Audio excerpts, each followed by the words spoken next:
I feel like you just have so much privilege that every ounce of it comes gushing out.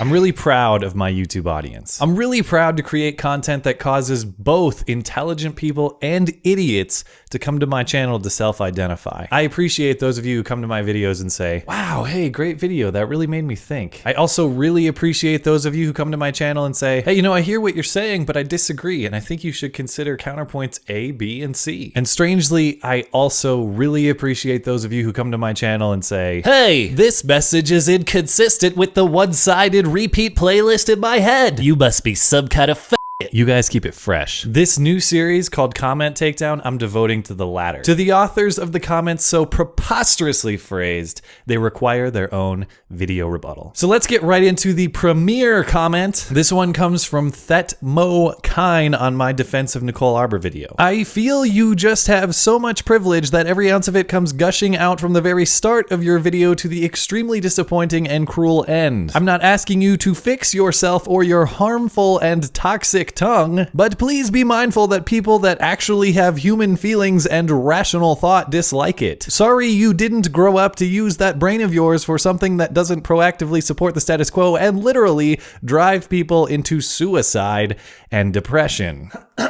Okay, Miss Kine, there's a lot to work with here, but let's get to the heart of your criticism. I have so much privilege. I'm like the Donald Trump of privilege. I'm like the Julie Andrews of privilege. Look at all the privilege I have. And actually, you're right. I do have privilege. I am a white male born in the United States to a middle-class family that gave me opportunity to educate myself and create wealth for myself. And I have made good on that opportunity. I did not and would not deny that in the race to success in life, I have been granted a healthy head start against those in other circumstances. But referencing privilege in a debate is only relevant if you can explain how that privilege has skewed the argument of the allegedly privileged presenter. And in this case, you're simply too lazy to complete the necessary second half of that task. You've not said how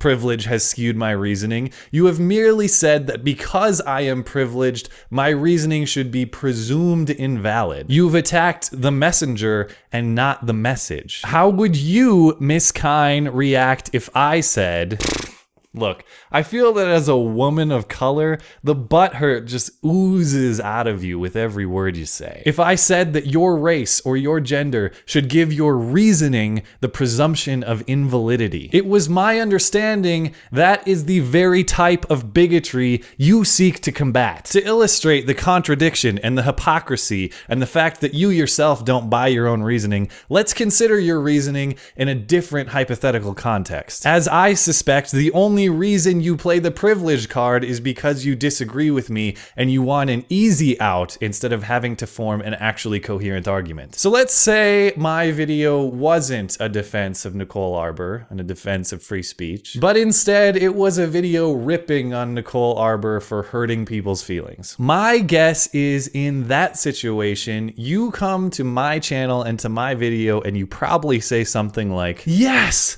finally, a white male who gets it. You're awesome. Go tell the others. Something to that effect. My guess is you don't go to that video and say its reasoning should be presumed invalid because of the privilege of the messenger, even though the messenger of those two opposing points would be identical. Case in point, privilege is not your argument here. The privilege card, as you've used it, is the intellectual equivalent of calling me a poopy face because I disagree with you. Shh. You hear that? Oh, that's just the sound of your argument being taken to the woodshed out back. A supplementary point. The problem with your argument is self-identified with the first two words you choose to use. I feel. Notice this entire argument is qualified as a feeling, not a thought, not rational argument. Not a game. We're talking about feelings. And that's the trouble with feelings. They are emotional reactions. They aren't thoroughly contemplated arguments. So stop feeling and start thinking, or at least, Miss Kine, stop typing. Any of those options will do just fine. Thanks as always for listening and for supporting this channel. Always appreciate the thoughtful discussion down below and on Twitter at skag_3. Get at me over there, okay? Thanks. Bye.